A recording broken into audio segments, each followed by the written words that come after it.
વડોદરા શહેરમાં પૂરની પરિસ્થિતિ અલગ અલગ જગ્યા પર ઘૂંટણસમાં પાણી ભરાયા, લોકો હેરાન પરેશાન થઈ ગયા। અલગ અલગ સેવાકીય સંસ્થાઓ બહાર આવી એટલે કે આગળ આવી અને સેવાઓ કરી રહી છે। એલેમ્બિક જૂથ દ્વારા અલગ અલગ જગ્યા પર ફૂડ પેકેટોનું વિતરણ કરવામાં આવી રહ્યું છે। એલેમ્બિક જૂથ દ્વારા કપુરાઈ ગામ, કરોડિયા, કલ્યાણનગર જેવા પૂરગ્રસ્ત વિસ્તારોમાં 1100 જેટલા ફૂડ પેકેટનું વિતરણ કરવામાં આવી રહ્યું છે। વિનાશક પૂર અને આ પૂરમાં ફસાયેલા લોકોની મદદ કરવા અલગ અલગ પ્રયાસ કરવામાં આવી રહ્યા છે। છેલ્લા 3 દિવસથી રાહતની કામગીરીમાં કાર્યરત એલેમ્બિક જૂથ દ્વારા આજરોજ કલ્યાણનગર, કપુરાઈ, લક્ષ્મીપુરા, કરોડિયા, ગોરવા સહિતના વિસ્તારોમાં ખાદ્ય સામગ્રીનું વિતરણ કરવામાં આવી રહ્યું છે। 350થી પણ વધુ ફૂડ પેકેટ, સૂકો નાસ્તો, દૂધ, પાણીની સામગ્રીઓ પહોંચાડવામાં આવી રહી છે। એલેમ્બિક કંપનીના કર્મચારીઓ પૂરગ્રસ્તોની મદદે આવ્યા છે।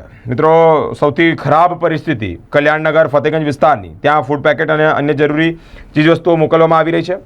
સાથે જ એલેમ્બિક જૂથના તમામ કર્મચારીઓએ યોગદાન અને શ્રમદાન આપ્યું છે। 250થી વધારે કર્મચારીઓ દિવસ અને રાત સતત આ સેવા યજ્ઞમાં જોડાયા છે। 5000થી વધારે લોકોને ખાણીપીણીનો સામાન પૂરો પાડ્યો છે।